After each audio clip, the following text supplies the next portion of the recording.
పక్కింటి అబ్బాయితో సరోజ ఆంటీ కాస్త ఎక్కువ కోరికలు కలిగింది. అసలే తన భర్త నైట్ డ్యూటీ చేస్తాడు. ఒకరోజు పక్కింటి అబ్బాయితో రాత్రంతా నేను రాను అన్న బలవంతంగా లోపలికి తీసుకెళ్ళింది.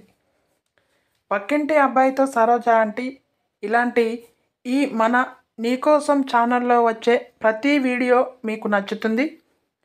ఈ ఛానల్లో వచ్చే కథలన్నీ కల్పితాలు మాత్రమే, ఎవరిని ఉద్దేశించినవి కావు.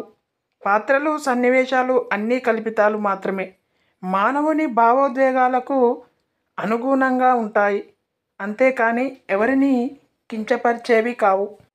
ఈ కథలోని తన స్టోరీ తను మాత్రమే చెప్పుకుంటుంది సరోజ ఆంటీ.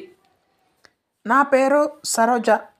మా ఆయన డ్యూటీ ఎప్పుడు నైట్ ఉంటుంది. 15 రోజులకు ఒకసారి షిఫ్ట్ చేంజ్ అవుతుంది. 15 రోజులు రాత్రి డ్యూటీ చేస్తే 15 రోజులు డే డ్యూటీ చేస్తాడు. నాకేమో కాస్త ఆకలి ఎక్కువ. ఆకలి వేస్తూ ఉంటుంది. నాకు ఆకలి వేసిన సమయానికి మా ఆయన కలిసి తినడానికి దగ్గర ఉండడు. ఆ టైంలో నేను ఏమీ చేయలేక ఆకలిని చంపుకొని మరీ ఖాళీ కడుపుతో రాత్రంతా నిద్ర లేకుండా ఉంటాను. పోనీ నాది నేను తిందామన్నా ఒక్కదాన్ని ఎలా తినాలి? ఒకవేళ తిన్నా ఒకదాన్ని ఎంత అని తింటాను? అలా మా ఆయన రాత్రి డ్యూటీకి వెళ్ళిపోయిన 15 రోజులు నేను అసలు ఉండాల్సిన పరిస్థితి. ప్రతిరోజు రాత్రి నిద్ర పట్టక ఆకలితో పడుకుంటూ ఉంటాను. అలా అని మా ఆయన నాకు తిండి పెట్టడం లేదా అంటే, ఆయన ఉన్నన్ని రోజులు 15 రోజులు బాగా తింటాము కలిసి. ఆయన డ్యూటీకి వెళ్ళినప్పుడు నాకు నిద్ర ఉండదు, కడుపు నిండదు. ఆయన డ్యూటీకి వెళ్ళి అలా కొద్ది రోజులు గడిచిపోయింది. ఆ తర్వాత ఎప్పుడైనా నా ఆకలి తీరుతుంది అని ఆశపడ్డాను. ప్రతిరోజు రాత్రి కలిసి తినడానికి ఒక తోడు ఉంటుందని అనుకున్నాను. అలా అనుకోవడానికి కారణం ఏంటి అని ఆలోచిస్తున్నారా? ఇప్పుడే వచ్చాడు ఒకడు. నాకేమో తోడు లేకుండా తింటే తిన్నట్టుగా అనిపించదు. మా పక్కింటి అబ్బాయి పై చదువులకు పట్నం వెళ్ళినాడు. తిరిగి ఇంటికి వచ్చాడు. కాస్త వాళ్ళకి మాకు సాన్నిహిత్యం ఎక్కువగా ఉంటుంది. వాడు చిన్నప్పటి నుండి ఎక్కువగా మా ఇంట్లోనే ఉండేవాడు. ఈ మధ్యే వాడు పట్టణానికి వెళ్ళాడు. ఆ అబ్బాయి పట్టణం వెళ్ళక ముందు ఎక్కువ చదువుకునే రోజుల్లో ఎక్కువగా మా ఇంట్లోకి వస్తూ ఉండేవాడు. బీటెక్ చదవడానికి పట్టణం వెళ్ళిన వాడు సెలవులకు వచ్చాడు. బీటెక్ అంటేనే కాస్త హుషారుగా ఉంటారు కదా. ఇక ఆకలి విషయం అయితే ఇంకా ఎక్కువ. అప్పుడు కూడా ఇంట్లోకి వస్తే పోతుండేవాడు.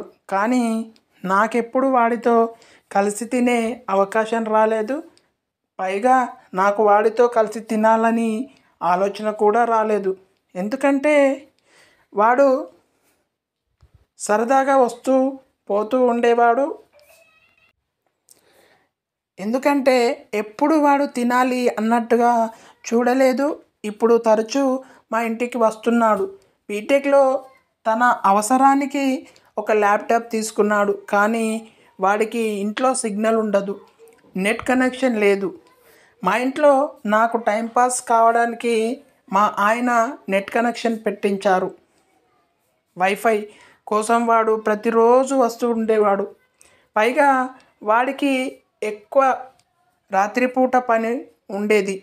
11 దాటే వరకు పని చేసుకునేవాడు. అలా ఒకరోజు నాతో కలిసి తిన్నాడు. అదెలా నీతో కలిసి తినే టైం ఎక్కడిది అనుకుంటున్నారా? పక్కింటి అబ్బాయి వచ్చిన మొదట్లో వారం రోజులు మా ఆయన రాత్రి డ్యూటీ లేదు, ఇంట్లోనే ఉన్నాడు. మేము ఉన్నప్పుడు కూడా ఆ అబ్బాయి రాత్రి ల్యాప్టాప్ పట్టుకొని వచ్చి 11 గంటల వరకు ఉండి వెళ్ళేవాడు.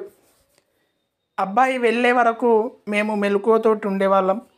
ఆ అబ్బాయి వెళ్ళాకే కలిసి తినడానికి వెళ్ళేవాళ్ళం. అప్పుడు నాకు ఇబ్బందితో అబ్బాయితో కలిసి తినాలని ఆలోచన రాలేదు. వారం రోజుల తర్వాత మా ఆయన రాత్రి డ్యూటీకి వెళ్ళిన తర్వాత మనసులో ఆ ఆలోచన కలిగింది. వాడితో కలిసి తింటే ఎలా ఉంటుంది, కలిసి తినాలి అనిపించింది. ఇంతకీ ఆ పక్కింటి అబ్బాయి నాతో కలిసి తినడానికి ఎలా ఒప్పుకున్నాడు, నేను వాడిని ఎలా ఒప్పించాను, వాడితో కలిసి ఎలా తిన్నాను అని తెలుసుకోవాలి అనుకుంటే దీని తర్వాత రాబోయే పార్ట్ 4 చూడాల్సిందే. మీరు పార్ట్ 4 చూడాలి అనుకుంటే కామెంట్ బాక్స్లో పార్ట్ 2 అని కామెంట్ చేయండి. మన ఛానల్ని సబ్స్క్రైబ్ చేయండి. ఇలాంటివి అప్డేట్స్ రావడానికి మన ఛానల్ని సబ్స్క్రైబ్ చేసిన తర్వాత గంట కొట్టండి.